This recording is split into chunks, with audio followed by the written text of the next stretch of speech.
Hello, welcome to Recapping with Delora and Ashley.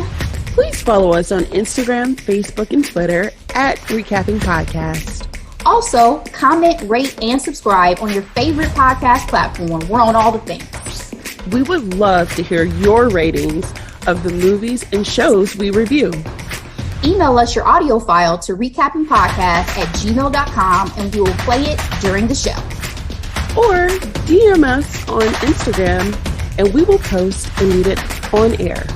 Thank you guys so much for listening. Thank you.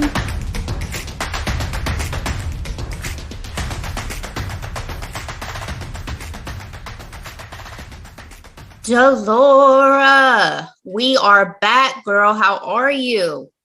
Ashley, I am here. You know, you remember that video of Gina doing her performance, talking about, I'm still here. I'm still here. That's how I feel, you know, because, girl, it's been some time. And hi, Recap Nation. So happy to talk to y'all again. I know we took a bit of a break. Thanks so much for everyone who listened to our replay the other day.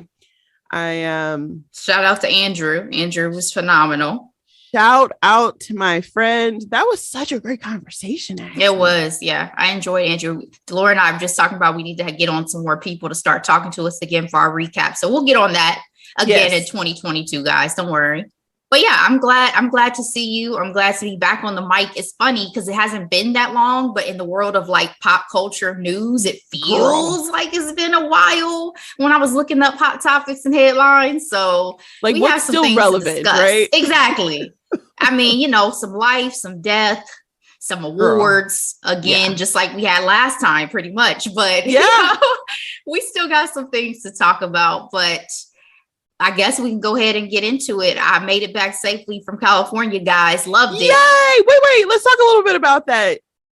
Okay, first, favorite memory. That's a really good question and a hard one because when I tell y'all I loved every minute of this trip, I mean it. But I think if I have to give a top highlight for me, I had my first beachside bonfire, which living in Florida sounds surprising, but because I didn't grow up in this environment, you know, it's just not something I had experienced. And to get to do that in California with my girl, Teresa, guys, shout out Teresa. Hey, sis. Our very first In Conversation guest, my old college freshman roomie, is who I went and hung out with while I was out there. So Teresa, thank you so much. You showed me such a great time. But yeah, we went. Awesome. Yeah, we went with some of her Bosch coworkers out to the beach. And the great thing that they have and we don't have is a lack of bugs at night because you go to the beach in Florida at night, you gonna get ate up. And there, it was beautiful. That's real. I did the whole fire pit thing with hot dogs. I mean, it was great. It was a great time. Yeah. I mean, there's some other great highlights. I got to do the Warner Brothers tour, which I'd encourage everybody to do. It was so fun. I got to hit the Ellen set, which I wasn't expecting. That sounds so amazing. How is it in person? So, as most people say, when you get to actually go on TV sets, they're usually smaller than you would expect. Small. But Ellen actually has plenty of room. Like, everything is a little bit bigger than you might expect. Like I also went to a Jimmy Kimmel taping, which again was amazing. Rob Lowe. Beautiful man. He was more beautiful. He was more beautiful. And also our girlfriend Sia Raisa from Grownish. She was on there to promote How I Met Your Father. So it was a good time. And then there was a musical artist on there, Joy. I'm sorry, Joy, I can't think of your last name right now, who was phenomenal as well. She actually unfortunately had to do her music twice. A treat for us, maybe not for her, but a treat for us. Yeah, it was a little error. Live. No, it's live to tape, meaning they're recording it in advance of the night. So a little TV magic, guys, if you're not watching it live night of. But yeah, that was also a highlight. I mean, it was a good time. That was my first time going to a show taping. So, you know, I got some of the fun like nature stuff because I also did like Runyon Canyon. And then I got to do all the stuff that you, me, and Recap Nation get into, right? Which is all the glitz and glamour of Hollywood and all that fun stuff. So I had a phenomenal time and I cannot wait to go back. Well, I am so happy that you had such a great time, one. And then Thank two, you. You're back safe and sound in one piece. So thank God for that. And COVID-free, kids. As far as I know, I'm still COVID-free in these streets. Thank you, Jesus. Amazing. Yeah. So let's go ahead and get into these headlines and hot topics. Unfortunately, just as we had last time we talked, Laura, we've had some losses in the entertainment world. Girl. I mean, several, right? So let's talk about Andre Leon Talley first. He is former Vogue magazine editor and fashion icon who passed away at the age of 73 on January 18th, possibly due to complications of COVID, Delora. And I know you get so into fashion, you get so into Vogue, all those different type of things. Let's not forget that he was the first Black man to ever be a creative director of Vogue. How did you feel when you heard this news? Oh, I was saddened by the news. I was also shocked. He was only in his early 70s. So, I didn't expect, for him to pass away. I know he dealt with some health issues, but nothing that seemed, dire, unfortunately. So completely shocked. I actually was talking to my mom the other day and I told her, I was like, Mom, out of the last 5 years, there are 3 documentaries that I am never getting over. And one of them is his, The Gospel According to Andre, and I love that he had the opportunity to celebrate himself, like by making the documentary, by making, writing his books, because I don't think he got enough praise when he was here, if that makes any sense. I mean, outside of the fashion world, you mean? Correct. Like he's not a name as big as like Anna Wintour. Correct. And fun fact, Recap Nation, all of us, I'm assuming, have watched The Devil Wears Prada. Absolutely.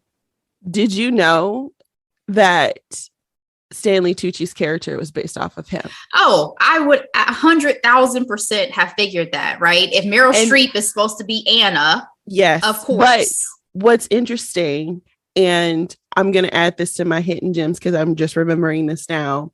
It's been a minute. Podcast. The host had a forum of 3 queer men of color, and they talked about the legacy of Andre.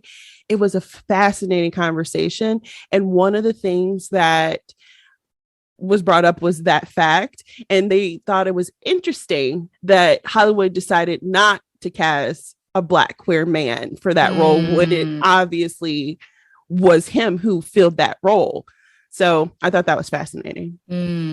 Okay. But he will be missed. He will be missed. Definitely R.I.P. And another icon. Lost One more too thing, soon. Ashley, I want to add on. I think what's interesting about his legacy that breaks my heart is the fact that he rubbed shoulders with the best of them. Carl was a good friend of his. He hung out with Andy Warhol and Basquiat in real time, right? Yeah. But he still managed to die destitute because he was underpaid. And so it just makes me think of that conversation of people who are the first or who break through glass ceilings. They get cut. Yeah. You mentioned that on a previous one. Yeah. I'm reading a article from Yahoo Life, and they say over the past 5 decades, as an international icon who's a close confidant of Yves Saint Laurent, Karl Lagerfeld, Diane von Furstenberg, Manolo Blahnik. I mean, so many artists and designers, and particularly sometimes it bothers me so much when I don't feel like artists are appreciated during their lifetime as much as they come to be appreciated later. I've said that about so many artists, but again, another one that hopefully he felt like he got his flowers while he was alive, and obviously will continue to be revered even in death. So rest in peace. Our second unfortunate passing was Louie Anderson, the iconic Emmy-winning comedian, actor, and game show host, died Friday, January 21st in Las Vegas after after battling cancer. Delora, he was 68. You know, what's interesting about Louie Anderson is he is somebody who I felt like was a part of my childhood because, you know, we had the cartoon that sticks so vividly in my mind. And then also as a host of Family Feud. I mean, I really used to enjoy him on Family Feud. Did you? I did. He was always there. His gap was iconic. Like it was just something about his features that, to your point, has always been with us, right? Yeah, so it was one that, again, shocking, only 68 years old. I was not aware of his cancer battle, but, you know, rest in peace to Louie and wishing the best to, you know, his loved ones as well. We had another one who died the same day on Friday, which was Meatloaf. Born Marvin Leah Day, the Grammy-winning American singer and actor, was 74, and his cause of death has also been cited as COVID. He's best known for Bat Out of Hell. I didn't know that. He's best known for Bat Out of Hell, one of the best-selling albums of all time. He's also appeared in over 65 movies, including the Rocky Horror Picture Show. Yeah, I don't want to go into in depth on the COVID thing because it seems like possibly he went down the anti-vax side of it, so I don't really want to delve too deep into that just out of respect. But yeah, I mean, definitely again another shocking death. I wasn't as familiar with him for his music, but I definitely, when I heard the name and saw the face, you know, remembered and was aware of him. Did you have any additional thoughts about Meatloaf? I would do anything for love, but I won't do that. That is such an iconic song, and it cracks me up. Because it's like, what is that? I don't even know if I actually know what that is. Do you? I have no idea what's being referenced, but my mind could go wild. So maybe that's I was going to say anal. No.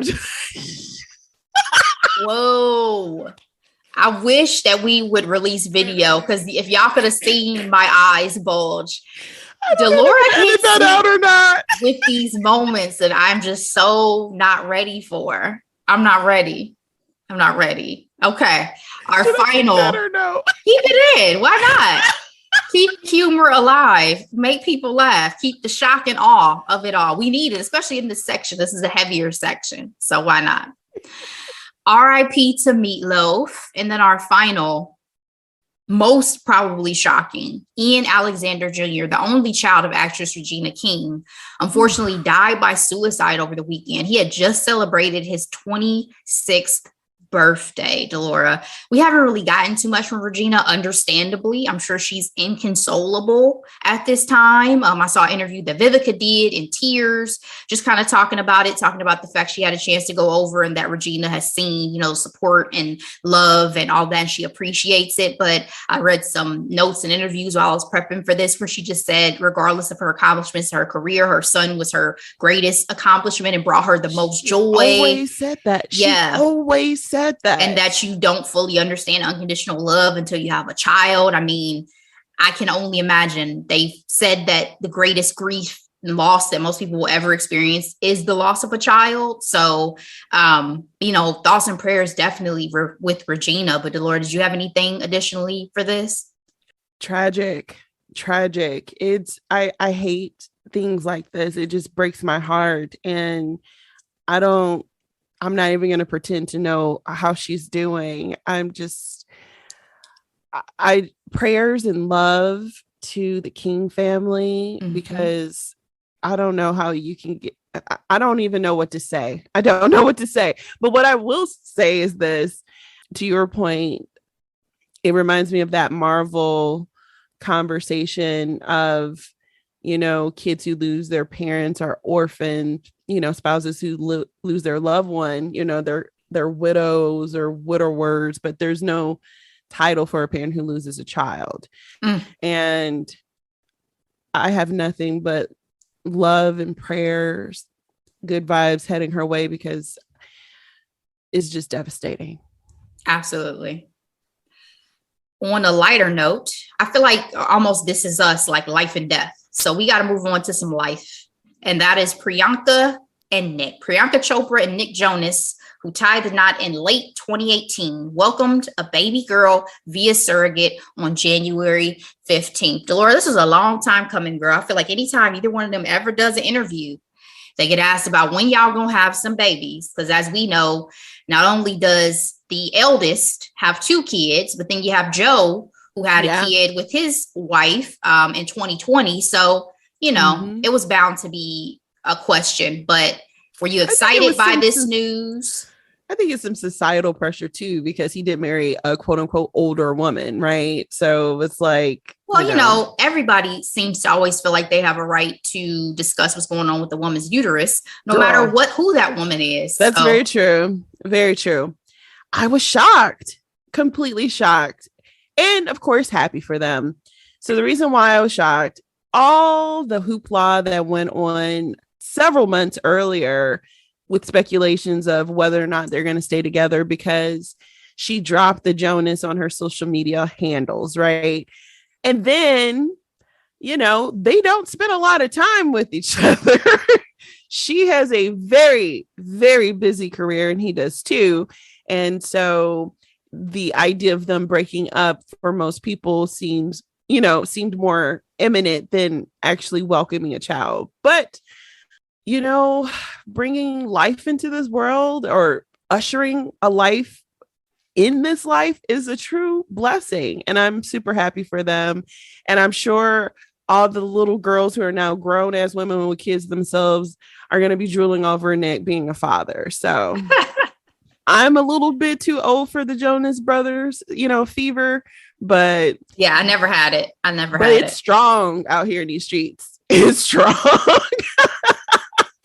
I always have an appreciation. Like, I think they seem funny and fun together and all of that. But yeah, I think we were just slightly past the boy band era by the time the Joe Bros made their big splash. So, but yeah, no, I'm super happy. I was reading on a People magazine article that I was looking at for my source, because, you know, we like to cite our sources, that they had been renovating their home for, you know, preparing for this. So I don't think it was probably a shock to, you know, obviously their inner circle, but to your point, they did have breakup rumors. But once we get to a breakup in our hot topics that just rocked me, I just feel like I can't make any guesses anymore about who's going to stay together or not. You just never know. We never know what's really right good. For them. Checkmate. Their relationship is fairly quiet, and they've been able to bring a whole entire human to the world. Like, yeah, do your thing. Just don't ever do a reality show, please. Please don't ever do that. All right. Our final quick headline, or actually, no, it's not. Hold on. I think I have two more. All right. Moving on to our next quick headline. Cardi B lawsuit. When, Delora? She won a lawsuit on Monday against YouTuber Tasha K for defamation, invasion of privacy, and intentional infliction of emotional distress. She was awarded a 7-figure sum in damages. Cardi was targeted by Tasha K. Her real name is Latasha Kibi, who goes by Tasha K, in a malicious campaign to damage and destroy her reputation among her fans, according to a 2019 lawsuit filed in the U.S. District Court, Northern District of Georgia.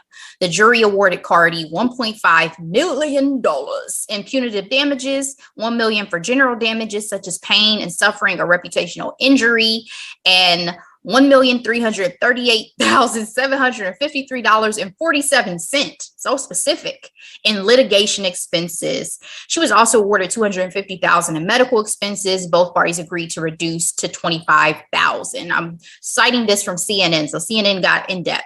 Delora, did you follow this case at all? Were you aware of this pending litigation? Honestly, no. The first time I heard about it is when Cardi B showed up and gave her testimony and mentioned that she felt suicidal based off of the defamation that Tasha alleged of her. I don't know who Tasha is, though. I mean, I know who she is in theory. How about that? But is she big enough to be getting sued for millions of dollars? That's a serious question. I guess so. And my other question is this, Ashley. I know you're the one that's supposed to be giving questions, but is Cardi punching down, or is she making Tasha an example?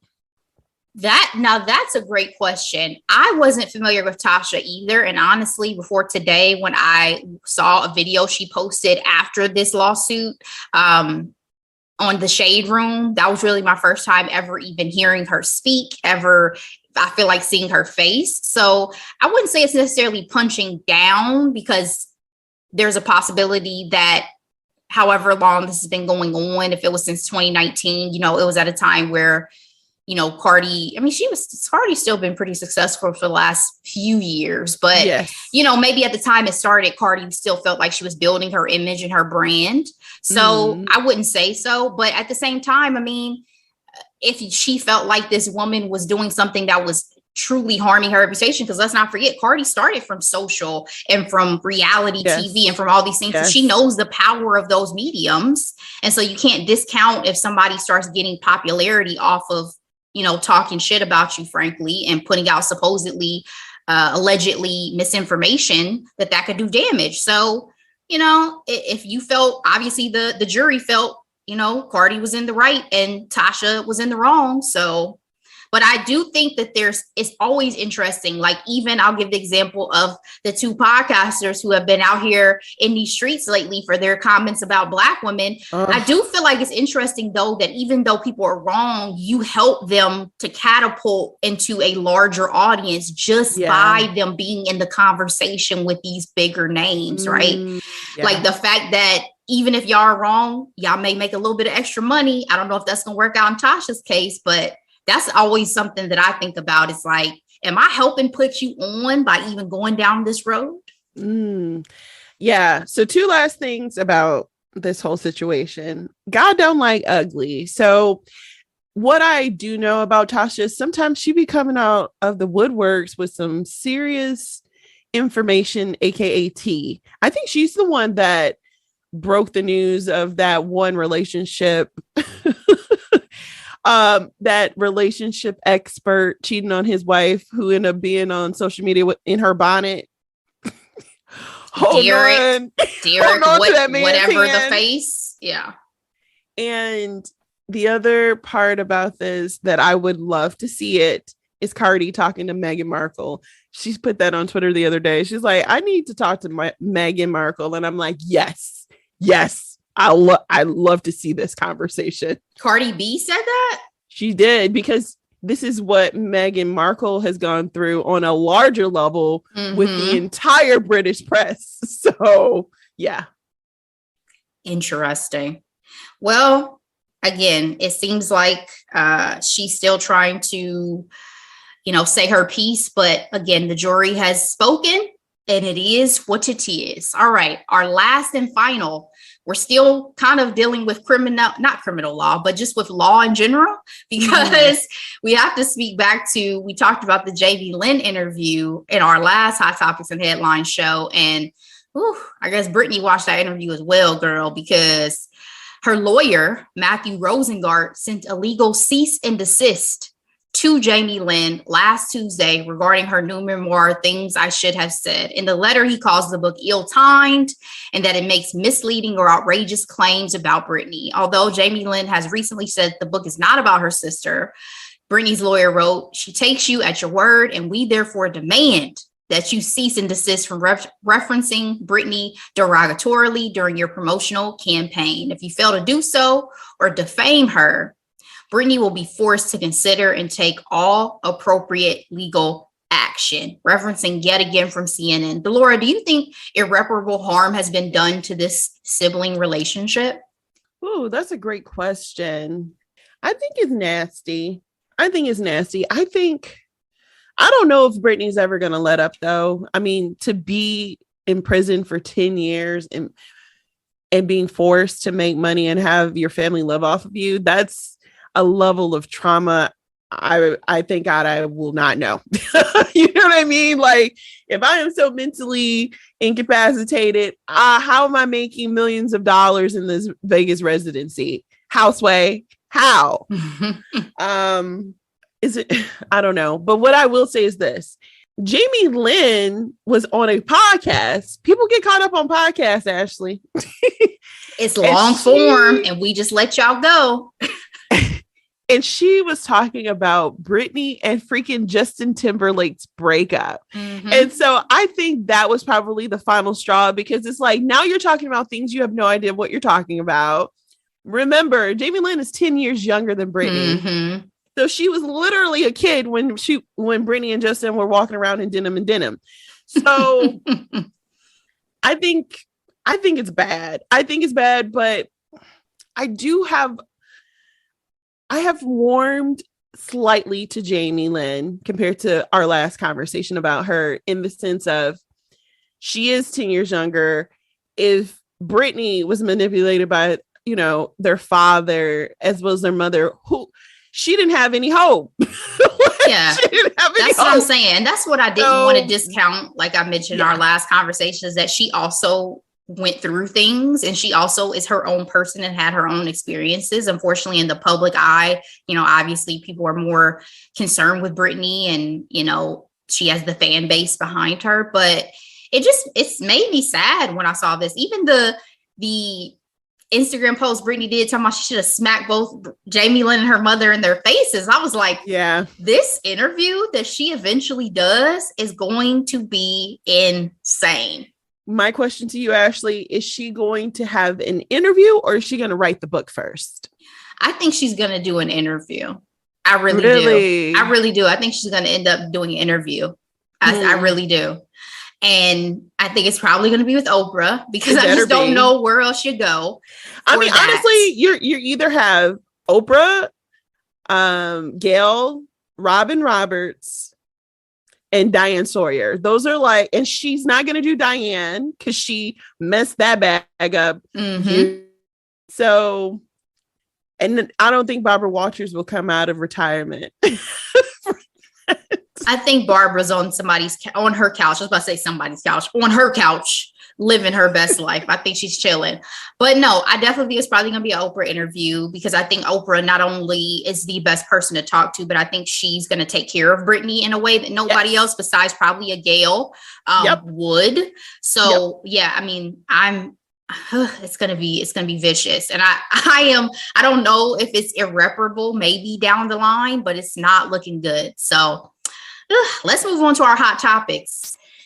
Finally getting to this breakup that I alluded to earlier, that you mentioned at the very end of our last recap, which is Jason Momoa and Lisa Bonet. Delora, 17 years together, 2 children, and 5 years of marriage. This was a shocking breakup. Headlines have since reported that it seems like they've grown apart. They're looking to pursue separate interests, all those things, kind of nobody's at fault type of, vibe. We're going to keep it cordial for the kids, quotes. So was this as shocking to you as it was to the general public? Was this one that you had on your never breakup list? And what do you think about this idea now of couple goals and all of that? Is that dead in 2022? Oh, great questions, Ashley. I was shocked. You could tell in my voice when we found out in real time about the breakup. I was not expecting it. In terms of couple goals, I think Will and Jada killed couple goals.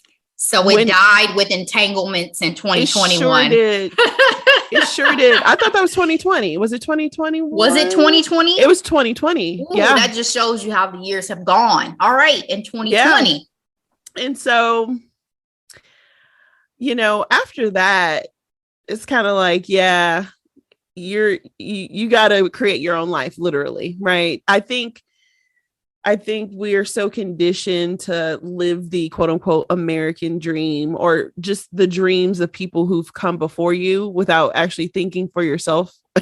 Like, do I want 2.5 children and a white picket fence? Like, the 2.5 children, has the 0.5 always represented a pet? Because I've always thought that just sounds so gross. Like, why do people say that? In my mind, it was always a dog. So, okay. Okay.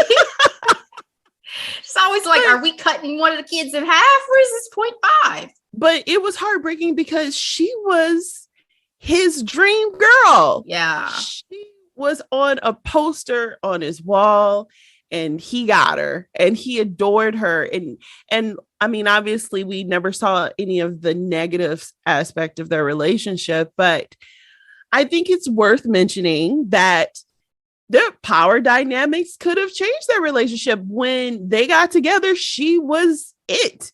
And he was, the high guy from the Dragon show, And but Baywatch. now, and Baywatch, I remember that very well too. But now he's Jason freaking Momoa. Yeah. And Aquaman. Who knows what, that might do to a person to gain a level of, power and respect and what have you. They could have easily naturally grew apart. And like I mentioned, the power dynamics, I'm thinking about the Lester Chris and his Chris Pratt and Anna Faris. I knew that's, I could have just reached right into your head. I knew that's who you were talking about. She was the movie star starring in all the Scream movies. He was the chubby, lovable guy from that TV show over there. Parks and Rec. And now he's in Marvel movies and Jurassic Park movies and all that. And, Anna has spoken to this, but, this is what comes to mind if I had to say something. And I'm going to say allegedly. Okay, Cardi B. What about you? I think you said it well. The only thing I want to add in addition is, one, I think Jason is probably a much nicer guy than Chris. Sorry, I don't know either of you, but that's just the perception that I get. So I don't even want to put that on Jason's spirit. But I will say, just like I said, kind of with the Megan Good, Devon Franklin situation, I just don't always want to look at these things as losses. Like, yes, they did not spend their entire rest of their lives together, but 17 years is a hell of a good run. You know what I mean? And he did get the woman of his dreams, and they did have two beautiful children. And I love, more so than just them as a couple, I love the whole extended family. We got Lenny over here who's besties with everybody. You got my girl Zoe Kravitz, who, is just a product of kind of that whole family dynamic. Like, I just love the family as a whole. So I hope that no matter what, they are able to keep themselves intact. The same way she has a great relationship with Lenny, I'm sure she'll keep a great relationship with Jason. So, I just need to know the sauce. I mean, her track record is impeccable, Ashley. Well, I think she has some good juju. I think she has a good head on her shoulders and spirit about her, because she's even talked about she has some inklings and some bad vibes from Bill way before anybody else did. So I just think she must have probably a pretty good spiritual radar. I have a messy question for you, Ashley. Oh, would she go back to Lenny? That is an excellent question. I'm not sure. I mean, I've never picked up, and I wouldn't want to, while she was married to Jason, pick up on any vibes between them. No, not at all. But you never know. Rekindled love sometimes is a beautiful thing. We've seen it many a time on a rom-com. So maybe so. You never know. But my thought is she's probably going to move on with another deliciously beautiful man, and that she's going to move on and live her best life, and that Jason will as well. But again, keep the family intact the way they've been able to all these years, because I love the way that it seems like they love each other. So that's all we got for that one, guys. Our final hot topic before we get out of here today, the NAACP Image Award nominations. Delora, our boy Anthony Anderson, of course, is back to host. Yes, he does such a great job. He does. The awards will actually air on Saturday, February 26th at 8 p.m. But it is going to be a great, great award show, as always, because we have 80 competitive categories from film, television, and streaming, music, literature. And as me and Delora were talking about before we hopped on the mic, the new edition of podcasting this year, guys, the association has included 4 new awards that will honor the best in podcasting for news and information, lifestyle, self-help, as well as society and culture and arts and entertainment. So y'all know we will be trying to get our hat in that ring for arts and entertainment for sure. But Delora, let's get back to some of these. Okay.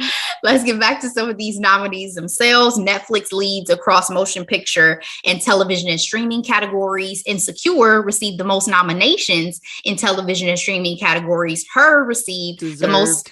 Absolutely. Because you know what? Insecure, I hope y'all win many, many, many of these. Yes. Her received the most nominations in music.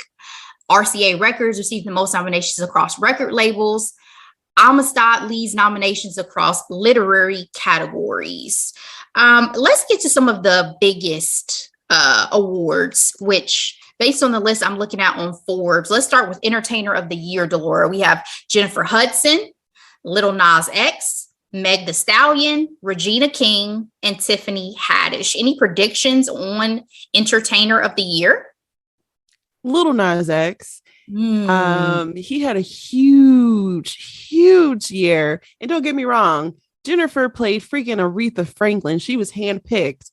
But I got to watch that on the plane, by the way. So I have seen that film now. I haven't seen it yet. Yep. Okay. I need to. I'm behind. And yeah, that's my take. Him or Meg Thee Stallion. I think the people in the music categories may get it because I think they've done a lot in this past year. Yeah, I was leaning Megan, but now that you say that, I would probably give it to Lil Nas X as well. For motion picture, we have outstanding motion picture, Judas and the Black Messiah. First of all, really quick, you remember this time last year, their nominee list was trash. I mean, love me some Will Smith and Martin Lawrence, but you remember Bad Boys got nominated up against One Night in Miami. But they didn't just get nominated, didn't they win that category? And it was like, that's absurd. Okay. Anyway, back to this list real quick.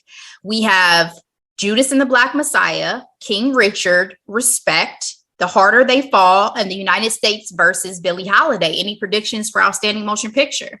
King Richard, hands down. That's interesting. I'm gonna disagree. I feel like for this particular category, it's gonna go to The Harder They Fall. I just have a feeling. Really? I do. I just have a feeling. We'll see what happens. Mr. Sean Carter being an executive producer. It's so many. I mean, it's the full Black cast excellence. It's multiple factors. It just has me leaning The Harder They Fall. But again, The United States versus Billie Holiday. I mean, they're all phenomenal films, right? That film seems so long ago, though. So does Judas and the Black Messiah. But you know, obviously, as we talked about award shows, there's things that are a little older who missed that cutoff. So here we are. Okay, outstanding actor in a motion picture, Denzel for The Tragedy of Macbeth, which I need to watch. It's on Apple TV Plus, Delora. I'm gonna give you that login, girl, because we gotta watch this film. Because you already know I ain't got it. Yep. We have Jonathan Majors for The Harder They Fall. Oh, I'm glad he's getting some love. Yes, we have Lakeith Check for out Judas. That recap. We have Lakeith for Judas and the Black Messiah. We have Mahershala for Swan Song, which is also on Apple TV Plus, and I need to watch. And did you know this was his first leading role in a film? That makes sense because again, Moonlight was Best Supporting, so that makes sense. And then we have Will Smith for King Richard. Who of those phenomenal actors do you think is going to win Outstanding Actor in a Motion Picture? Will Smith, King Richard. Wow. Check out that recap. Oh, you giving it to him heavy. I think for Outstanding Actor in a Motion Picture, I agree with you. It probably will be Will. But if anybody won this category, it to me probably is well deserved. Again, I haven't got a chance to see Mahershala in Swan Song or Denzel in Tragedy of Macbeth, but they're phenomenal actors, right? Like I cannot wait to see Mahershala as Blade. I think he's going to get the Oscar this year. I could see it, but Mahershala is Blade. Like I can't wait. Shut it down. Did you watch the Eternals? Sure did. I just caught that this week. Spoiler alert, when his voice came at the end, I had goosebumps. I was like, the fact that the final end credit scene was the most exciting thing that happened in that whole film is not a good thing. Whole freaking movie. What were we doing? We got to talk about that in just a mini microdose, just because it is not one of the better Marvel films that has come out recently. And they have come out with phenomenal films. Great cast, though. I did think the acting of the cast was top notch. It was beautiful. Yeah, it was plot. It was a lot of things. We probably needed more of an origin story on at least one or two of them for us to be more invested in this full group story. You know what I mean? But yeah, it was exciting. And it was hilarious to have both Robb Stark and Jon Snow, and then to have one of the characters named Cersei. I'm like, what is this? A mind F, Ashley. It was a mind F. I'm not gonna lie. But I actually told my mom, I was like, I didn't even like the lore of this world. Like it didn't even, and you know me, we love going into new worlds and learning about. I couldn't even get into the lore of things. Well, God being a robotic figure was odd. A spoiler alert. Delora already said it, but I'm sure many people have already watched the Eternals, and those who haven't probably won't because of the negativity, but it is on Disney now for streaming for you guys to watch if you so choose. But no, there's many reasons. So yeah, we should do a microdose on the Eternals. That'd be fun. All right. And the last one I'm going to talk about, and then we'll move on, guys. You can kind of look at the full list yourselves. Outstanding actress in a motion picture. We have Andra Day for the United States versus Billie Holiday. As we know, she won the Golden Globe last year for that role. We have Halle Berry in Bruised. We have Jennifer Hudson for Respect. Tessa Thompson in Passing, which was one of my hidden gems. Passing was really, really good if you guys haven't watched it. And then we have Zendaya for Malcolm and Marie. Who do you give it to? I'm laughing because I think hopefully most of y'all heard me. Malcolm and Marie is not a film that I remotely enjoyed. So I love Zendaya though. Love me some Z. That seasonless macaroni and cheese said everything I needed to know. Girl. But we love Zendaya. Period. Okay. Love. So this one's a tough one. I'm going purely off of speculation because I have not seen everyone's performance, but I'm going with Halle Berry in Bruised. Interesting. I'm giving this to Jennifer for Respect because, people love a biopic and we love to see our legends explored. Obviously we also had Cynthia Erivo who did this in Genius, Aretha, which also was phenomenal. And aired on, I believe, National Geographic, but I think it's going to be Jennifer. I would love to see Halle win, though, especially at this point in her career. But I needed her to get more love for Bruised, though. I heard good things about it, and this being her directorial debut. I mean, it still did great on Netflix in terms of numbers. So I mean, she has a whole deal with Netflix. Exactly. It did something. Yeah, so she's out here, but yeah, I'm gonna give it to Jennifer. So guys, that's it. We're gonna top that off because we could go on and on. There's again 80 categories, and we will not do that to you guys today. So that is it for our hot topics and for our headlines for this week. Delora, what are we recapping for the people on Tuesday?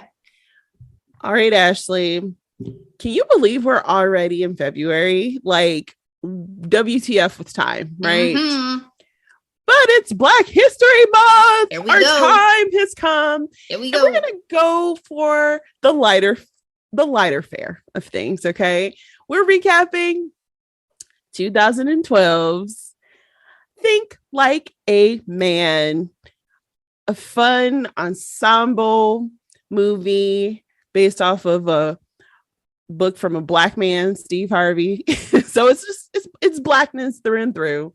And it's available on Netflix. So if you have not seen it, you're welcome. All right, guys. We'll see you next time. Bye.